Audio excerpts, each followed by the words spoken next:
नमस्कार, मैं हूं रितिका शर्मा और आप देख रहे हैं मृदुभाषी की खास पेशकश नेशनल बुलेटिन, जिसमें हम आपको बताएंगे हमारे देश समाज से जुड़ी आज की वह तमाम बड़ी खबरें जो आपको जानना जरूरी है। तो चलिए शुरू करते हैं आज की बड़ी खबरों का रिवीजन। राष्ट्रवादी कांग्रेस पार्टी के अध्यक्ष शरद पवार ने पार्टी अध्यक्ष पद छोड़ने का ऐलान किया है। इसके बाद अजित पवार ने कहा कि शरद पवार की उम्र को देखते हुए यह फैसला लिया गया है। वो सभी कार्यक्रमों में मौजूद रहेंगे। अध्यक्ष नहीं है इसका मतलब यह नहीं है कि वो पार्टी में नहीं है। आप भावुक ना हो, जो भी नया अध्यक्ष होगा हम उसके साथ खड़े रहेंगे। मोदी सर ने मानहानि केस में राहुल गांधी की अपील पर गुजरात हाईकोर्ट ने फैसला सुरक्षित रख लिया है। राहुल ने 2019 के मामले में खुद को दोषी ठहराए जाने के फैसले को हाईकोर्ट में चुनौती दी थी। हाईकोर्ट ने राहुल गांधी को इस मामले में कोई अंतरिम राहत देने से इनकार कर दिया है। कर्नाटक में कांग्रेस ने अपने घोषणा पत्र में बजरंग दल पर प्रतिबंध लगाने का वादा किया है, जिसके बाद भाजपा कांग्रेस पर हमलावर हो गई है। खुद प्रधानमंत्री नरेंद्र मोदी ने इस पर कटाक्ष करते हुए कहा कि कांग्रेस ने पहले भगवान राम को बंद किया, अब हनुमान की पूजा करने वालों को भी बंद करना चाहती है। गैंगरेप के दोषियों की रिहाई के खिलाफ बिल्किस बानो की याचिका पर सुप्रीम कोर्ट में मंगलवार को सुनवाई हुई। यहां कोर्ट ने केंद्र और गुजरात सरकार को दोषियों की रिहाई से जुड़ी फाइलें न दिखाने पर फटकार लगाई। Justice KM. जोसेफ ने कहा कि आप चाहते ही नहीं हैं कि बेंच इस मामले पर सुनवाई करे।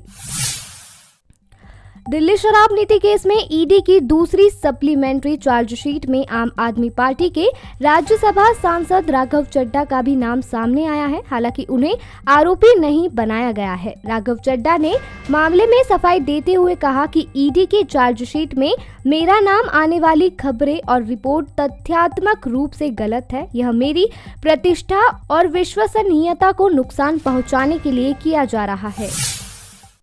राजनेता और लेखक शशि थरूर ने बुकर पुरस्कार विजेता सलमान रुश्दी की एक उपन्यास पढ़ने के बाद मंगलवार को उनकी प्रशंसा की। उन्होंने मुंबई में जन्मे रुश्दी की तारीफ में कहा कि अब नोबेल पुरस्कार को महानतम जीवित भारतीय लेखक से दूर नहीं रखना चाहिए। थरूर ने हाल ही में उनकी नवनीतम उपन्यास विक्ट्री सिटी पढ़ी थी। इस उपन्यास में रुश्दी ने मध्य युगीन शहर हम्पी का जिक्र करते हुए विजयनगर साम्राज्य के कर्नाटक के बरवाज क्षेत्र के बारे में बताया है।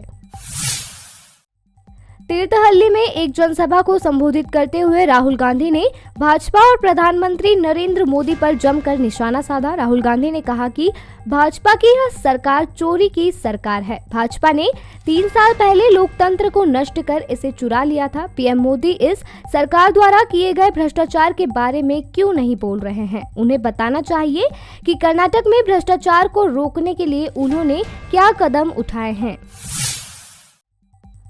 उत्तराखंड में कुछ लोगों के पहचान छुपाकर जमीन खरीदने का मामला सामने आया है, जिसको लेकर सरकार ने सख्त कदम उठाए हैं। अब जमीन खरीदने से पहले खरीदने वाले की पहचान बतानी होगी। बायर्स के वेरिफिकेशन के बाद ही जमीन खरीदने की परमिशन दी जाएगी। इसके अलावा सीएम पुष्कर सिंह धामी ने यूनिफॉर्म सिविल कोड के जल्द पूरा होने की बात कही है। सीएम का कहना है कि यूसीसी को जून तक पूरा कर लिया जाएगा। समिति इसके लिए ड्राफ्ट तैयार कर रही है।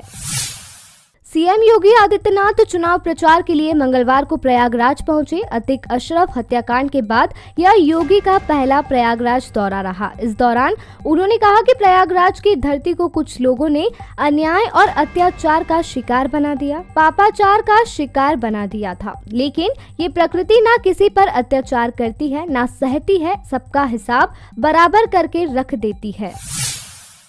टीम इंडिया टेस्ट में नंबर 1 बन गई है। आईसीसी ने मंगलवार को ताज़ा टेस्ट टीम रैंकिंग जारी की, जहां टीम इंडिया ऑस्ट्रेलिया को पछाड़कर टॉप पर पहुंच गई है। इस साल की शुरुआत में टीम इंडिया ने लगातार चौथी बार बॉर्डर गावस्कर ट्रॉफी बरकरार रखने में सफलता हासिल की थी और ऑस्ट्रेलिया को 2-1 से टेस्ट सीरीज में हराया था।